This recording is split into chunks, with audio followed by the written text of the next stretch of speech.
بسم اللہ الرحمن الرحیم۔ محترم ناظرین، آج کی ہماری اس ویڈیو میں بظاہر تو ہم آپ کو ایک لطیفہ سنانے والے ہیں، لیکن اس لطیفے میں ہمارے لیے ایک سبق ہے، ایک نصیحت ہے اور ایک عبرت ہے۔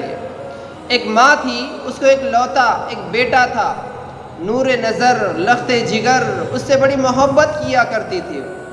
لیکن ایک مرتبہ وہ بیٹا بیمار ہو گیا۔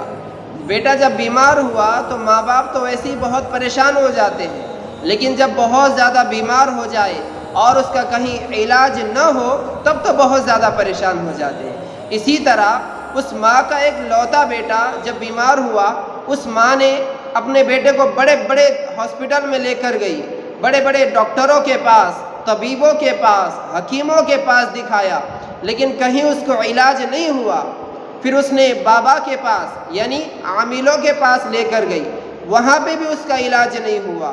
جب بہت پریشان ہوئی، اسے کوئی راستہ نہیں ملا، تو آخر میں جب اس کا بیٹا ایک پلنگ پر لیٹا ہوا تھا، اس نے اپنے بیٹے کے پاس بیٹھ کر کہا کہ ارے اللہ، میرے بیٹے کو صحت دے دے، میرے بیٹے کو شفا دے دے، میں تیرے نام پر آسمان اتنی روٹی بنا کر غریبوں میں تقسیم کروں گی، غریبوں میں کھلاؤں گی۔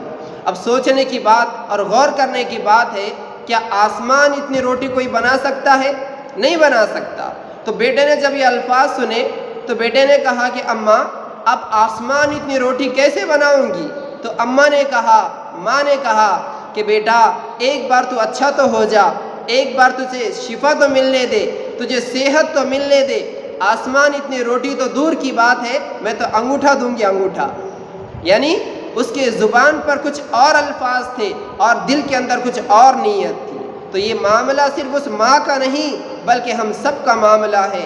جب ہم پریشان ہو جاتے ہیں یا بیمار ہو جاتے ہیں، کاروبار سے خیر و برکت ختم ہو جاتی ہے، کاروبار ٹھپ پڑ جاتا ہے، تو ہمارا معاملہ یہ ہوتا، ہم اللہ سے دعا کرتے ہیں کہ اللہ میرے کاروبار میں برکت دے دیجیے، میرا کام بنا دیجیے، صحت دے دیجیے، یہ دے دیجیے، وہ دے دیجیے، میں نماز پڑھوں گا، میں نفل روزے رکھوں گا، میں صدقہ خیرات کروں گا۔ لیکن جب اللہ کام بنا دیتے ہیں، کاروبار میں برکت دیتے ہیں، بیمار کو صحت دیتے ہیں، جب اللہ پاک یہ تمام چیزیں کرتے ہیں تو انسان جہاں پہلے تھا وہیں چلا جاتا ہے، یعنی مسجدوں میں آنا چھوڑ دیتا ہے، اللہ کے سامنے رونا دھونا چھوڑ دیتا ہے، اللہ کے سامنے دعائیں کرنا چھوڑ دیتا ہے۔